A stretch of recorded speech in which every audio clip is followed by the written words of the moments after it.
Bom dia, sejam bem-vindos à teleconferência da Copasa sobre os resultados do primeiro trimestre de 2022. Presente conosco o Dr. Carlos Augusto Botrel Berto, diretor financeiro e de relações com investidores da Copasa. Informamos que a apresentação será gravada em áudio e que todos os participantes ouvirão a teleconferência durante a apresentação da empresa. Em seguida, iniciaremos a sessão de perguntas e respostas, quando mais instruções serão fornecidas. Caso alguém necessite de assistência durante a teleconferência, por favor, chame o operador digitando *0. Este evento também está sendo transmitido simultaneamente via webcast, podendo ser acessado no site de Relações com Investidores da Copasa, no endereço ri.copasa.com.br, no qual a apresentação também está disponível para o download. Antes de prosseguir, gostaríamos de esclarecer que eventuais declarações que possam ser feitas durante essa teleconferência, relativas às perspectivas de negócios, projeções e metas operacionais e financeiras da Copasa, constituem-se em premissas e expectativas da administração da companhia, bem como em informações atualmente disponíveis. Elas envolvem riscos e incertezas, pois se referem a eventos futuros e, portanto, depende de circunstâncias que podem ou não ocorrer. Alterações na política macroeconômica ou na legislação e outros fatores operacionais podem afetar o desempenho futuro da Copasa e conduzir a resultados que diferem materialmente daqueles expressos em tais considerações futuras. Agora, passamos a palavra ao Dr. Carlos Augusto Botrel Berto, que fará a apresentação. Por favor, Dr. Carlos Berto, pode prosseguir. Obrigado, Priscila. Bom dia a todos. Agradeço a participação nessa teleconferência. Estou acompanhado aqui da diretora de Relacionamento do Mercado, doutora Cristiane Schwanka, e do diretor de Operações, Guilherme Frasson. Vamos ao que interessa, vamos dar início aí à parte da apresentação no primeiro trimestre de 22, indo para o slide 2, falando dos resultados obtidos do primeiro trimestre de 22. Abordaremos nos próximos slides, de forma mais detalhada, as explicações para o comportamento das principais linhas da DRE. Apresentamos os destaques financeiros do primeiro trimestre de 22 da Copasa. Nossa receita líquida montou em 1,27 bilhões de reais, mantendo-se praticamente estável em relação ao primeiro trimestre de 21. Em relação a custos de despesas, o montante registrado no primeiro T de 22 foi de 1,01 bilhão de reais, incremento de 11,7% em relação aos 905 milhões de reais do primeiro T de 21. Falo isso mais à frente, detalhadamente. Em relação às outras receitas e despesas operacionais líquidas no primeiro trimestre de 22, o valor foi positivo em 6 milhões, ao passo que no primeiro trimestre de 21, um resultado negativo de 23 milhões de reais. O EBITDA chegou a 445 milhões de reais no primeiro T de 22, contra 520 milhões de reais no primeiro T de 21. Em relação ao resultado financeiro, o valor ficou negativo em 22 milhões de reais, enquanto que no primeiro T de 21, o valor tinha sido de 48 milhões de reais negativos. Em decorrência dos fatos apresentados, o lucro líquido atingiu 168 milhões de reais no primeiro T de 22. Agora, detalhando mais as principais variações da DRE, começamos no próximo slide aí, falando da receita de água, esgoto e resíduos sólidos. Apresentou uma redução aí de 1% em comparação com o mesmo período do ano anterior. Nossa receita nesse primeiro T do ano corrente foi impactada pelo reajuste tarifário médio de menos 1,52%, decorrente aí da segunda revisão tarifária, vigente a partir de 1º de agosto de 21. Também pela queda de 4,2% no volume por economia em água e 4,5% em esgoto, queda essa decorrente da redução de 1,5% no número de dias de consumo no primeiro trimestre de 22. Houve, adicionalmente, a concessão de benefícios às vítimas atingidas pelas chuvas registradas no Estado nos meses de dezembro de 21 a fevereiro de 22. Importante destacar que tais benefícios foram autorizados pela ARSAE e serão objeto de posterior compensação tarifária. No próximo slide, no slide 4, temos a evolução dos custos administráveis, que atingiram R$ 655 milhões no primeiro T de 22, e no primeiro T de 21, o valor registrado foi de 593 milhões. Detalhando um pouco sobre as variações registradas, o custo de pessoal aumentou 4,8% e chegaram a 374 milhões de reais, sendo que o incremento observado em função do acordo coletivo de trabalho foi parcialmente compensado pela queda no número de empregados resultante da implementação do PDVI. Cabe ressaltar que no primeiro T de 22 foram contabilizados 20 milhões de reais referentes às diferenças dos salários e dos vales de alimentação e refeição dos meses de novembro e dezembro de 21,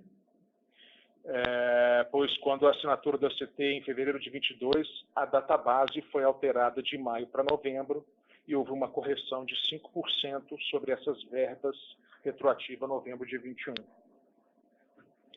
Tem-se ainda a destacar que o número de empregados apresentou uma queda de 10,8% nos últimos 12 meses em decorrência do PDVI, e até março de 22, 97% dos empregados que aderiram ao PDVI já tinham sido desligados.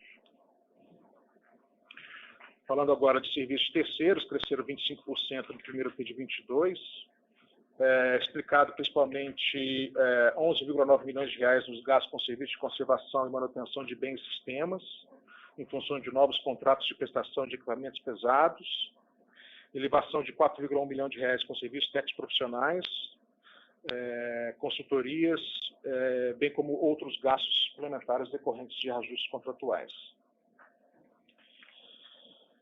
Houve um aumento nos gastos de material, que cresceram 14,3% por conta do incremento no consumo de materiais de conservação e manutenção de bens e sistemas.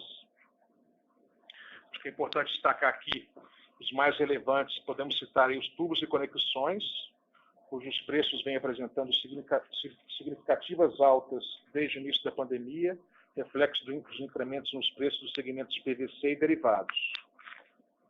A título de exemplificação, podemos citar aí o tubo de esgoto de 100 a 150 milímetros de diâmetro, que apresentou elevação de mais de 125% nos preços em relação a contratações anteriores. Por fim, o repasse tarifário aumentou 6,3% em decorrência de repasses para 85 novos fundos municipais de saneamento, a partir da aplicação da revisão tarifária em agosto de 21, cujos valores são reconhecidos no cálculo da tarifa pela agência reguladora.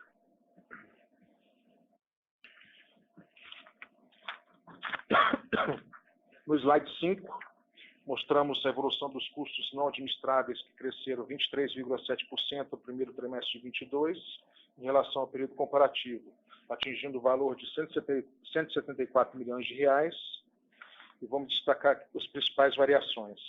Os custos de energia elétrica aumentaram 21% em função principalmente do incremento nos gastos com bandeiras tarifárias, considerando que os valores registrados estão bem superiores ao que a ARSAE autorizou no âmbito da revisão tarifária do ano passado, tais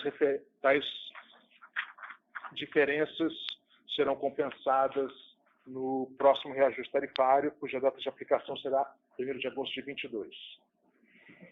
Já os gastos com materiais de tratamento cresceram 32,6%, fato ocasionado aí pelo incremento nos preços dos produtos, decorrentes de choque de oferta na cadeia de produtos químicos, que resultou na elevação dos preços. Podemos citar aí, como exemplo, incrementos acima de 100% no hipoclorito de cálcio e outros químicos. Foi registrado também um aumento no consumo dos principais produtos químicos utilizados no tratamento da água, em função de nível maior de chuvas no primeiro T de 22. Os combustíveis e lubrificantes apresentaram um aumento de 48%,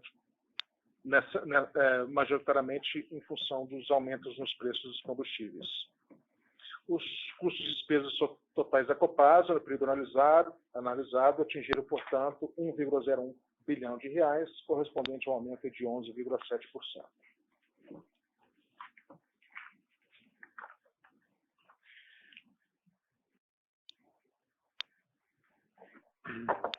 No slide 6, apresentamos as outras receitas, outras despesas equivalentes para patrimonial e resultado financeiro.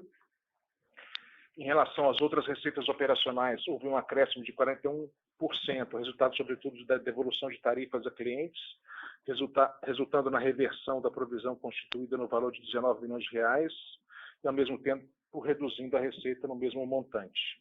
Desta forma, o impacto no resultado é nulo. Já a redução de 39% nas outras despesas operacionais se deu em função da reversão de valores referentes a processos judiciais de forma pulverizada, sendo mais relevante o valor de 12,5 milhões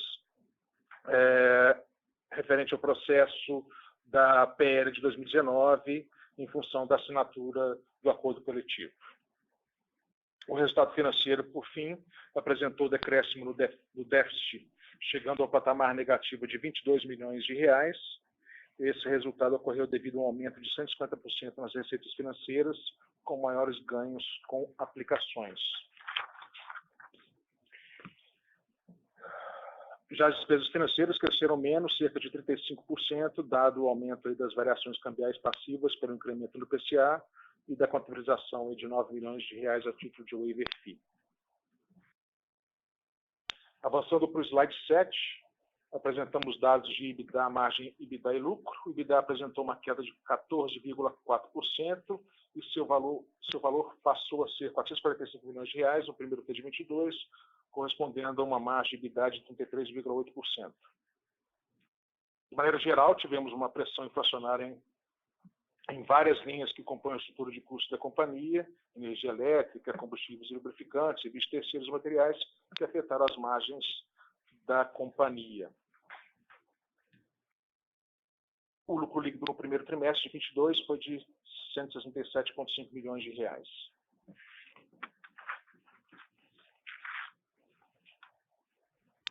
Com relação ao slide 8, apresentamos os dados do programa de investimentos da companhia. No primeiro trimestre de 22, a Copasa investiu 197 milhões de reais, sendo 119 milhões de reais relacionados à água e 72 milhões de reais em esgoto. Já na Copanor foram 3,6 milhões de reais e o total a ser investido em 2022 é de 1,4 bilhões de reais.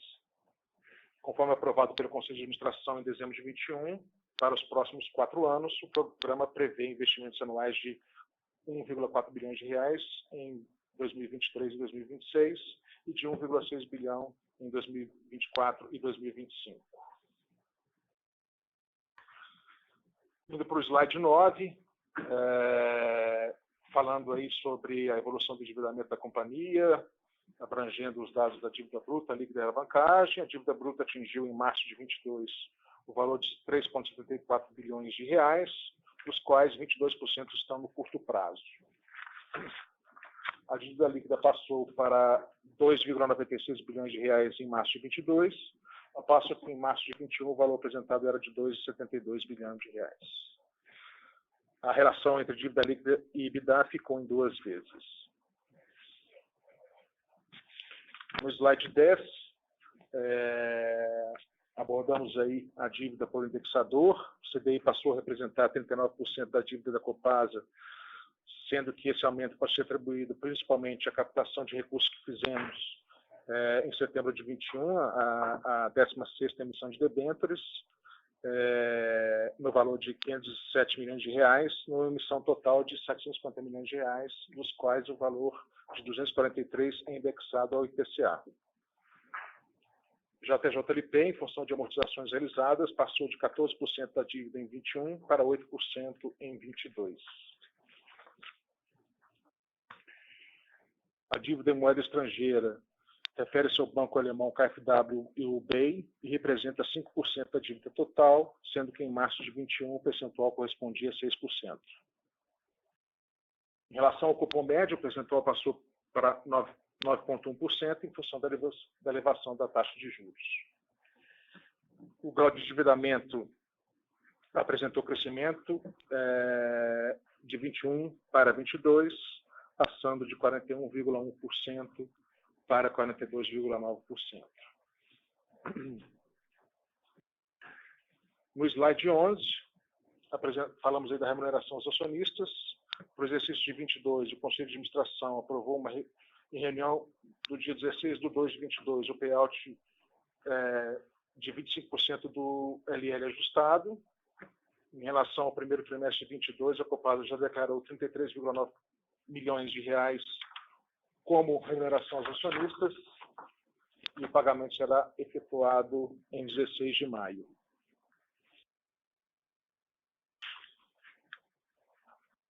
Agora, finalizada aí os dados financeiros, falamos sobre os contratos de concessão, referência a março de 22. A Copasa e a Copanor possuem em conjunto 640 concessões de água, das quais 631 se encontram em operação. Quanto ao esgoto, são 310 concessões, sendo 267 operadas. Com isso, aí, a companhia atende a 11,8 milhões de habitantes com água e 8,5 milhões com esgoto. No quadro à direita, mostramos as 10 principais concessões da Copasa, que correspondem conjuntamente cerca de 50% do faturamento total. Em março de 22, a companhia possuía 14 concessões vencidas e 2 concessões cujos contratos são considerados judicialmente nulos. Todas essas concessões em conjunto representam 3,6% das receitas. No slide 13, mostramos a situação hídrica da região metropolitana de Belo Horizonte, os níveis dos reservatórios que compõem o sistema Paraopeba, ou seja, o Manso, Vargem das Flores e o Serra Azul, que são responsáveis pelo abastecimento de 49% da região metropolitana de Belo Horizonte, encontra-se com cerca de 98% do volume.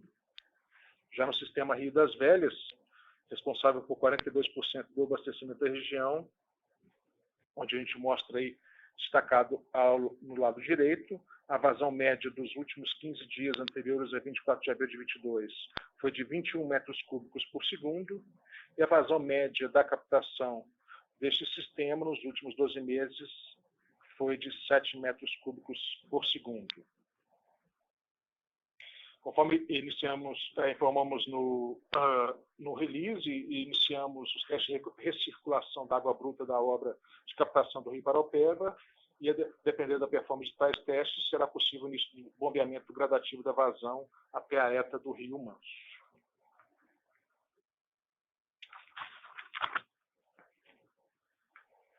Com isso, a gente encerra aí a apresentação dos resultados operacionais e financeiros do primeiro TRI de 22.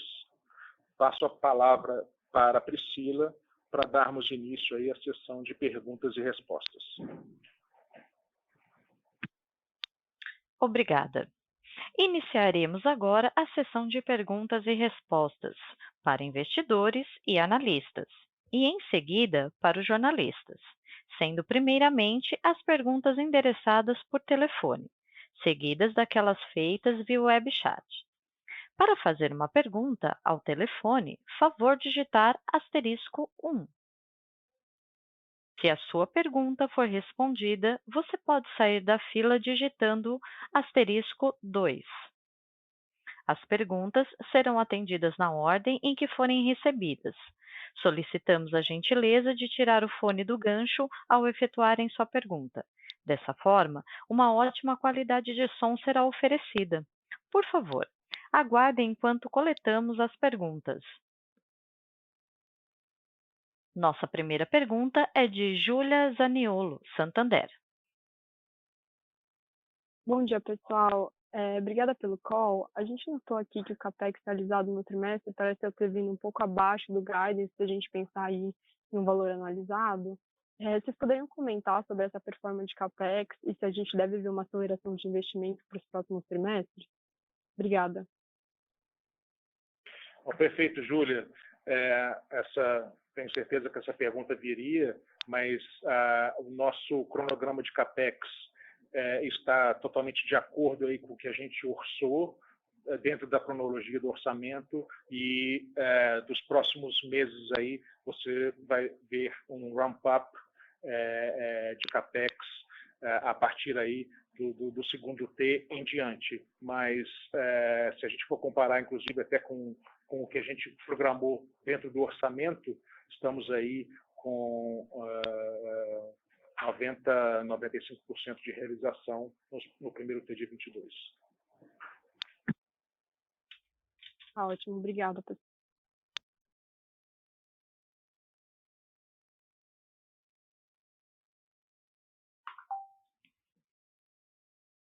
Mais uma vez, para fazer uma pergunta, favor digitar *1. Para retirar a sua pergunta da fila, favor digitar *2. Por gentileza, aguardem enquanto coletamos novas perguntas.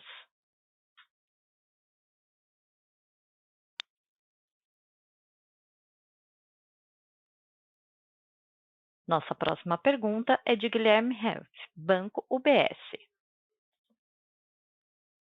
Pessoal, bom dia. Obrigado por pegar minha pergunta. A gente notou aqui esse aumento da alavancagem. A gente queria entender, se vocês puderem comentar um pouco assim, os principais itens que levaram a esse aumento, né? A gente viu aqui também algumas linhas do fluxo de caixa, como o PDV, o dissídio. Então, se vocês puderem comentar também esses pontos, a gente agradece aqui. Obrigado.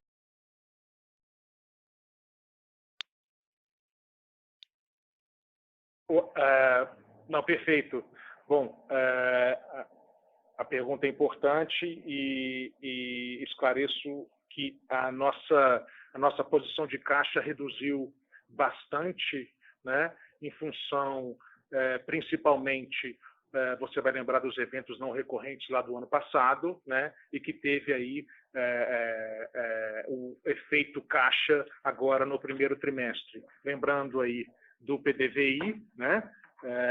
Lembrando das devoluções ARSAI, ok? Então, todo esse movimento de caixa, né, fez com que a alavancagem subisse e chegasse ao patamar de 2.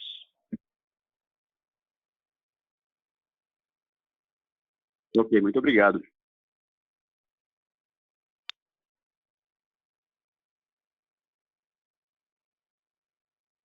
E o acordo coletivo também. Desculpa, é só para complementar outra pergunta. Teve o reflexo do acordo coletivo também, que eu acabei não mencionando. Imagina. Obrigado. Lembrando que para fazer uma pergunta, basta digitar *1. Nossa próxima pergunta é de Daniel, Banco Safra. Bom dia, pessoal. Obrigado pela oportunidade. A gente notou aqui também, né, a linha de pessoal ainda bastante alta, né? E isso acontece apesar aí do PDVI que vocês realizaram, né, no trimestre passado. Queria entender quando que a gente vai ver essa linha talvez descendo mais um pouco, quanto que é o nível de estabilidade dessa linha olhando para frente. Obrigado. Perfeito, Daniel. A gente, inclusive, isso foi uma das perguntas que me foram feitas no Copasa Day. A gente vai conseguir ver todo o reflexo do PDVI 100%, começando aí a partir do segundo semestre, tá? Então, a partir do segundo semestre, a gente vê o pacto cheio da redução do PDVI. Se você puder dar mais ou menos um guide de qual percentual de redução que a gente vai poder ver, se puder, por favor.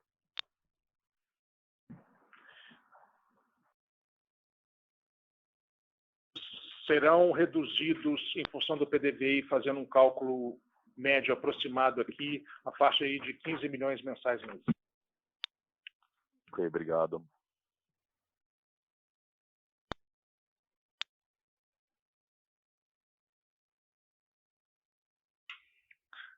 Nossa próxima pergunta é de Arthur Pereira, Bank of America.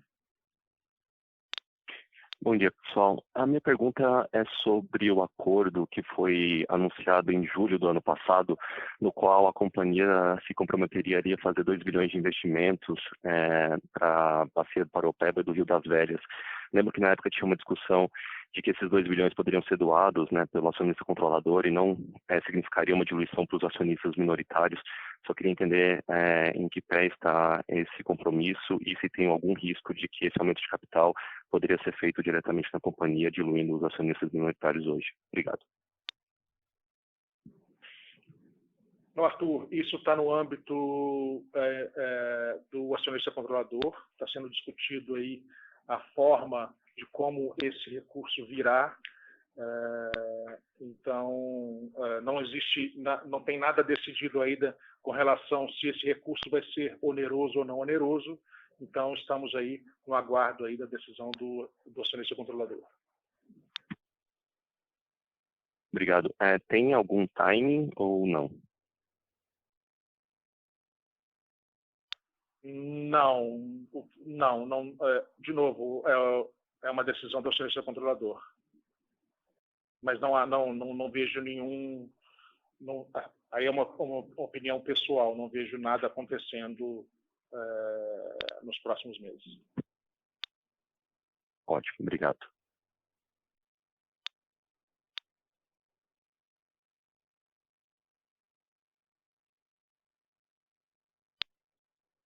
Lembrando que para fazer uma pergunta, por favor, digitem *1. Para retirar a sua pergunta da lista, digitem *2.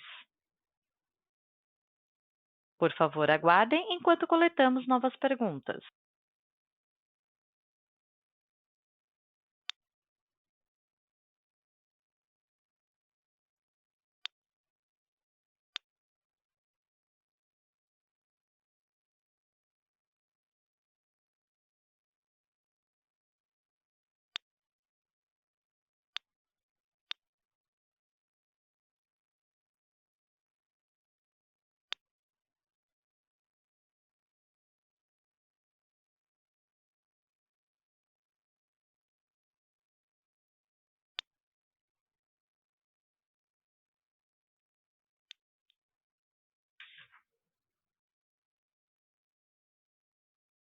Encerramos neste momento as perguntas de analistas e investidores.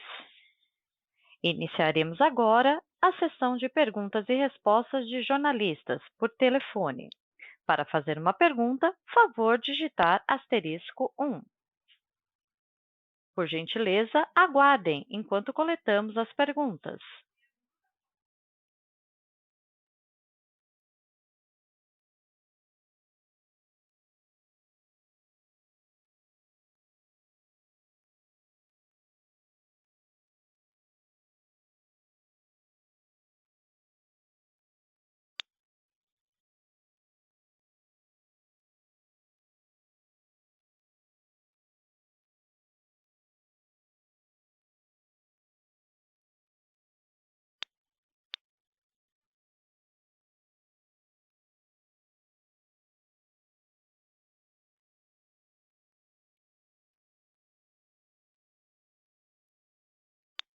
Lembrando que neste momento as perguntas e respostas serão de jornalistas por telefone.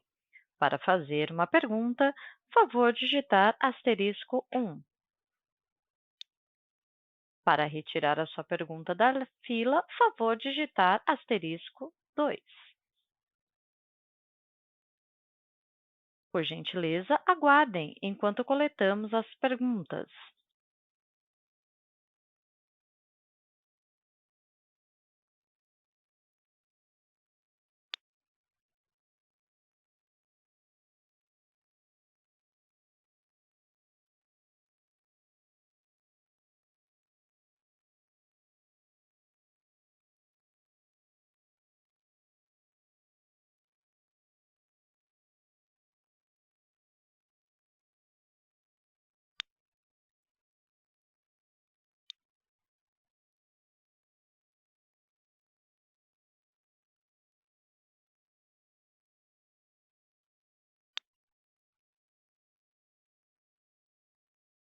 Neste momento, encerramos a sessão de perguntas e respostas de jornalistas. Agora seguiremos com as perguntas recebidas através do web chat. Podem prosseguir. Perfeito, Priscila. Vamos fazer dessa maneira. Eu vou fazer a pergunta e aí a gente direciona aqui a resposta. Uma pergunta do João Vitor Parente, da Perfim. Guilherme. Tá. Então, alguma atualização sobre o processo de Ipatinga, edital do leilão? Se é necessário sair a norma da ANA relativa ao reembolso dos ativos não depreciados, para ter o entendimento do reembolso caso não ganhe a concessão? A doutora Cristiane vai responder, por favor. Bom, por decisão do poder concedente, o município de Ipatinga não assinou o termo de atualização do contrato para fazer aí o atendimento às metas do novo marco. Lembrando que o contrato de concessão de Ipatinga ele foi vencido em 7 de fevereiro de 22. Até o momento, não há ainda a divulgação do leilão da nova concessão. Nós estamos transacionando com o município para realizar um período de transição até que isso efetivamente aconteça, de tal forma a gente resguardar adequadamente os direitos aos investimentos dos ativos essenciais que precisam ser alvo de investimento no município. É óbvio que a gente ainda aguarda a divulgação da nova norma da ANA, né, para que nós tenhamos aí a efetiva segurança jurídica acerca do reembolso aí dos nossos ativos não depreciados.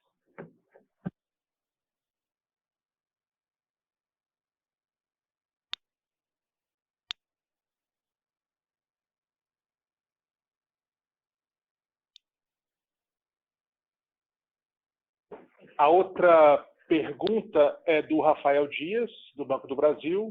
Bom dia, gostaria de entender se o aumento com serviços de terceiros se refere a alguma manutenção pontual, a substituição de serviços prestados anteriormente por funcionários desligados ou apenas reflexo de pressão inflacionária sobre os serviços. Quem vai responder vai ser o Dr. Guilherme Frasson. Bom dia, Rafael.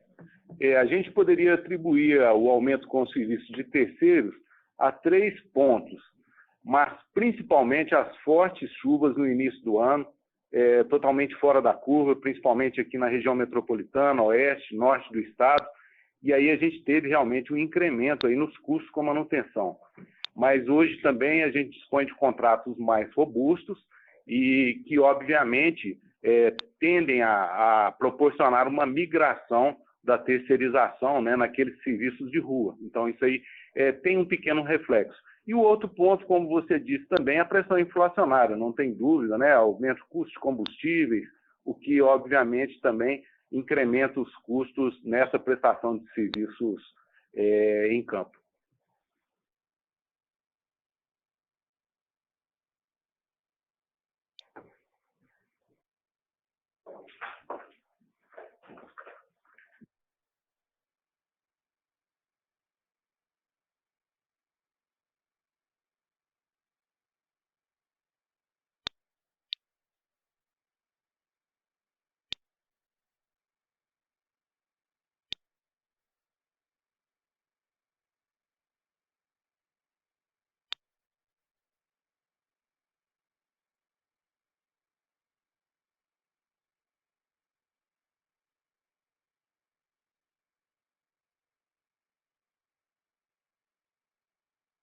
Outra pergunta é do Marcelo Garcia do Couto, da Betfair.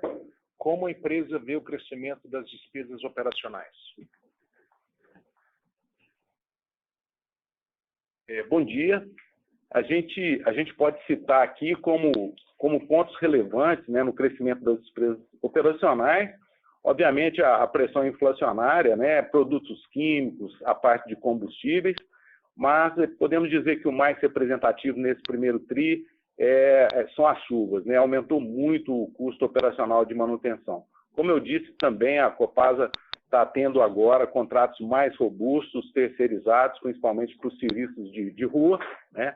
o que força realmente uma elevação, mas tudo dentro da previsão.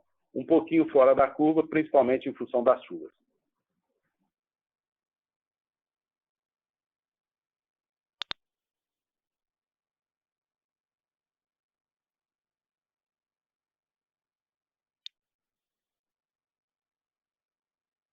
Por gentileza, aguardem enquanto coletamos novas perguntas.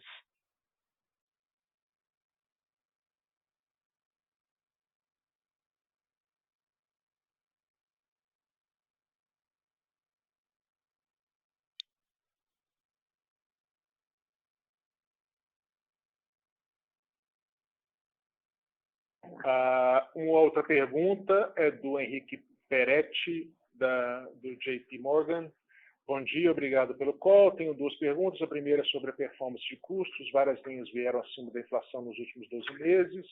Essa é uma tendência para os próximos trimestres. E a segunda pergunta é se temos alguma novidade sobre o aumento de capital do Estado de Minas Gerais, determinado por lei estadual. Essa última, inclusive, eu já tinha respondido, já me foi perguntado e já tinha respondido. Na primeira parte, a doutora Cristiane vai dar mais informações. Bom dia, Henrique. Acho que, além dos pontos de custos operacionais trazidos aqui pelo Dr. Guilherme, com os enfoques que foram dados, é importante a gente dizer também que uma parte desses custos faz parte da transformação digital e atualização tecnológica que estamos fazendo na companhia. Em especial, e vocês podem acompanhar pelo nosso site, pelas estações que estamos falando, um grande exemplo, nós citamos recentemente o processo de modernização de leitura, que é um processo que, num primeiro momento, traz o agravamento de custos, mas também, como em termos de solução de tecnologia, trará valor ao negócio já a curto e médio prazo. Além disso, nós fizemos a transformação digital da companhia, alavancando várias partes do relacionamento do cliente, pagamento digital, também como inovação tecnológica, e isso, no primeiro momento, traz uma elevação de custo para depois, logo em seguida, trazer valor ao negócio.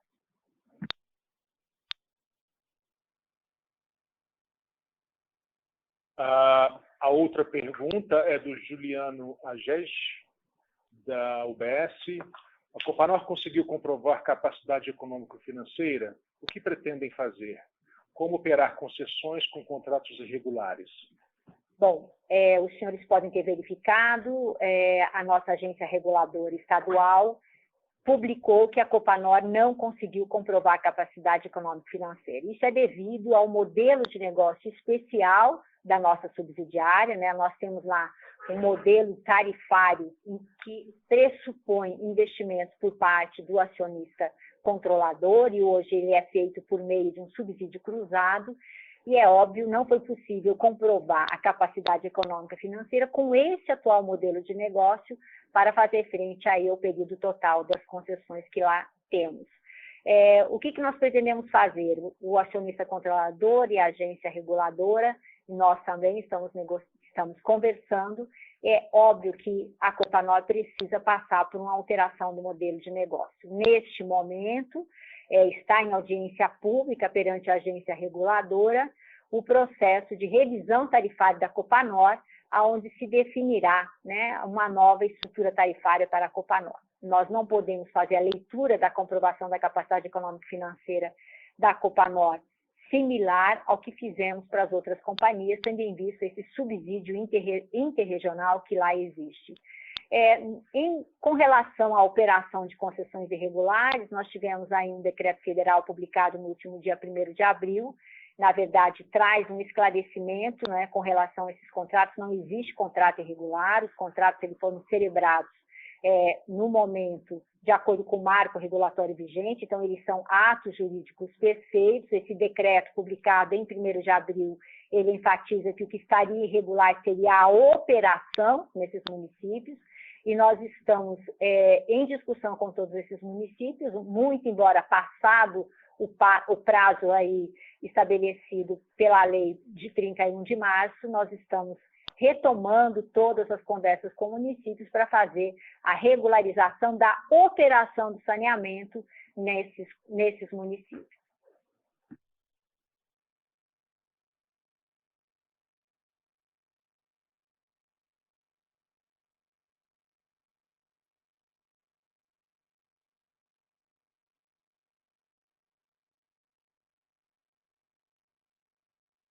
A outra pergunta é do Birajara. Prezados, parabéns pelo resultado. gostaria de entender melhor qual a previsão para os reajustes tarifários de agosto. Bom, Birajara, também está em andamento já com a agência reguladora toda a troca de informações e as discussões para o próximo reajuste tarifário de agosto. A agência reguladora tem o prazo legal aí até 30 de junho para colocar as suas considerações. Conforme já foi falado pelo Dr. Carlos Augusto aqui, nós já colocamos na agência reguladora vários pontos a serem objeto de alinhamento, principalmente em relação aos custos financeiros, como, por exemplo, a questão da energia elétrica, como a questão também da inflação que aconteceu no período, e nós estamos nesse momento elaborando e colocando todas as fundamentações técnico-regulatórias lá perante a agência reguladora para a gente obter aí um reajuste adequado para a nossa prestação de serviço. Neste momento, não posso, por dever de ofício, inclusive, antecipar nenhum valor, mas nós estamos, nesse exato momento, já com as formalizações todas apresentadas e cálculos regulatórios e financeiros apresentados para a agência reguladora.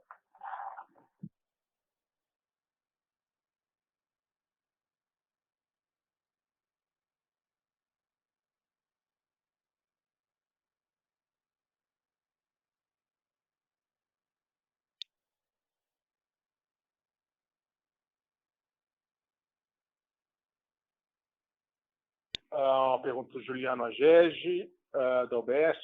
A Copasa está constantemente reportando resultados com nível de endividamento abaixo da política de dividendos de 2,1. Pretendem pagar dividendos adicionais para cumprir a política de dividendos? Bom, Juliano, conforme você já sabe, a gente, considerando os compromissos frente ao regulador, e também em função dos eventos não recorrentes, a empresa quebrou o covenant limitando aí a distribuição de 25%.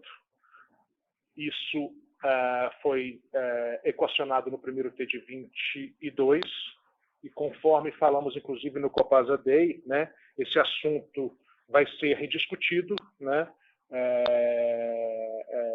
e agora a gente face todos esses impactos anteriores que agora não tem, a gente consegue retomar o assunto e começar a tratar sobre dividendos.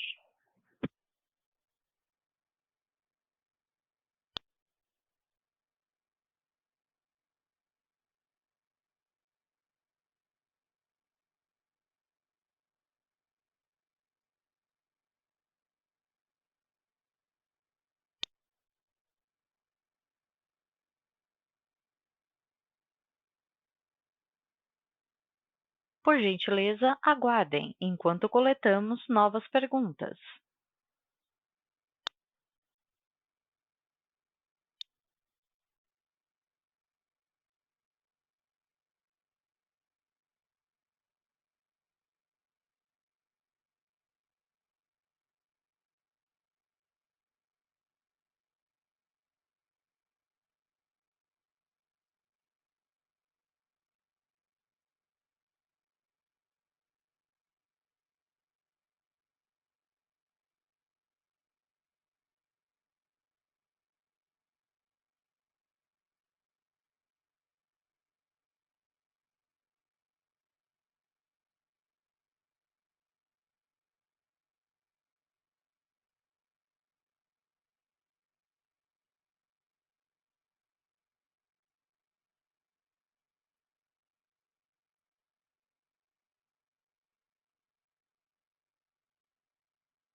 Por gentileza, aguardem enquanto coletamos novas perguntas.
Por gentileza, aguardem. Estamos coletando novas perguntas.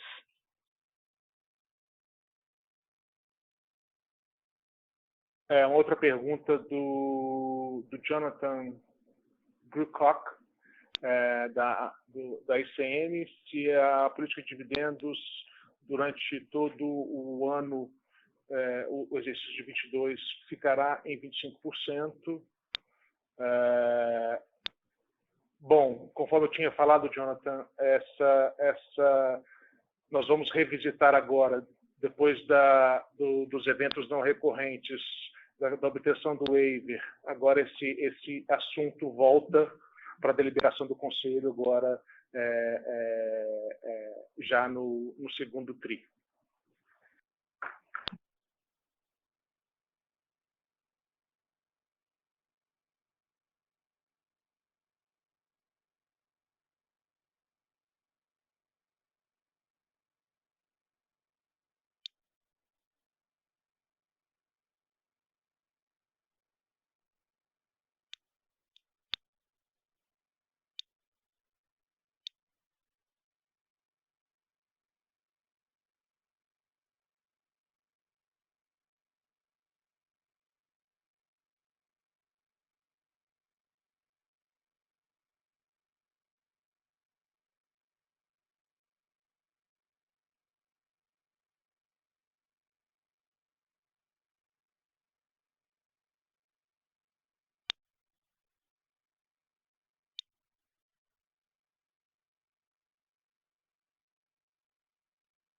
Por gentileza, aguardem.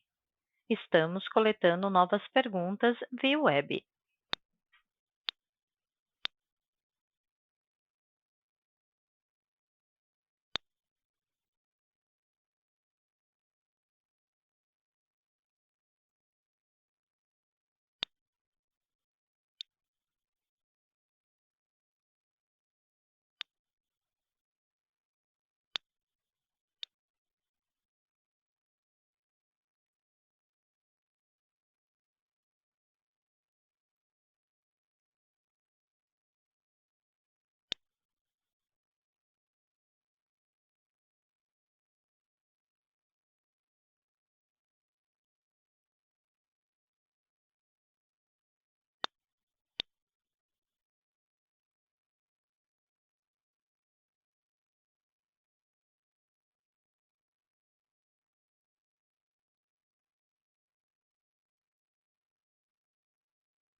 Aproveitando a oportunidade também para voltar aqui a reafirmar para os senhores que a gestão implanta e tem implantado projetos estruturantes ao longo na companhia, e esses projetos estruturantes, como eu falei alguns minutos atrás, em resposta aí a um de vocês, eles efetivamente, no primeiro momento, elevam custos, né?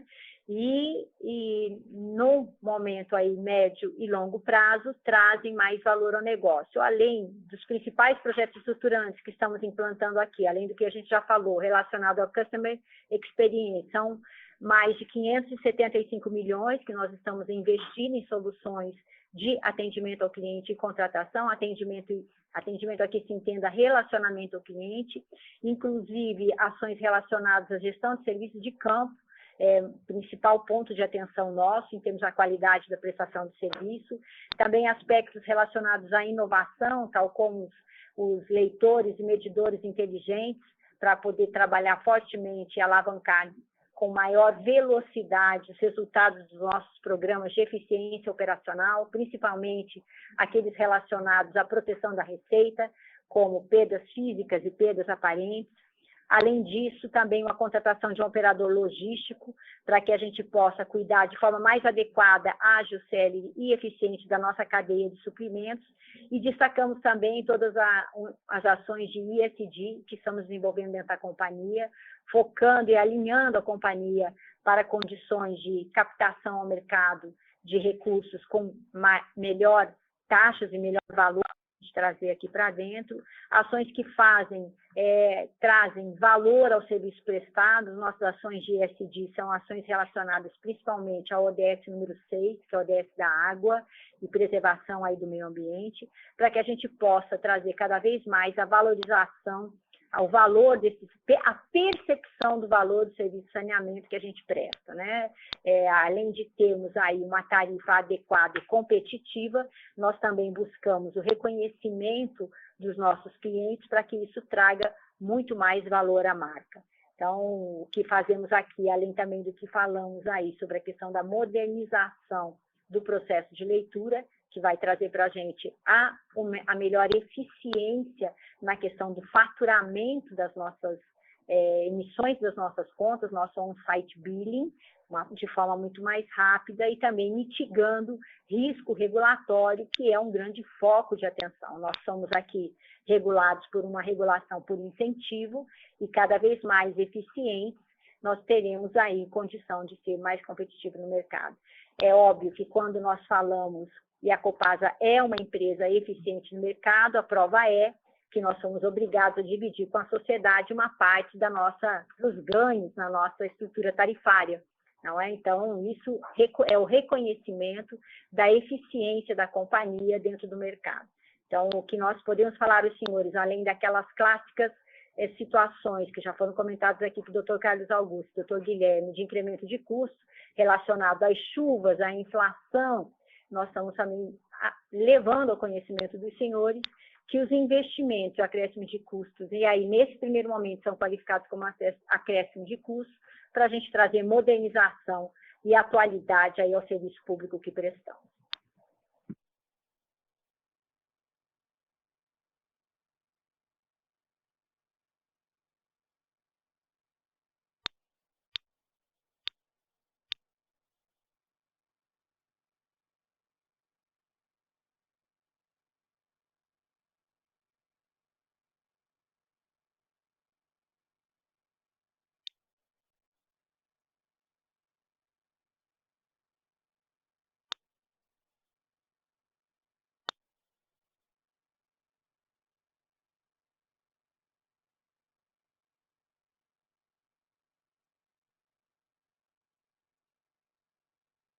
Obrigada.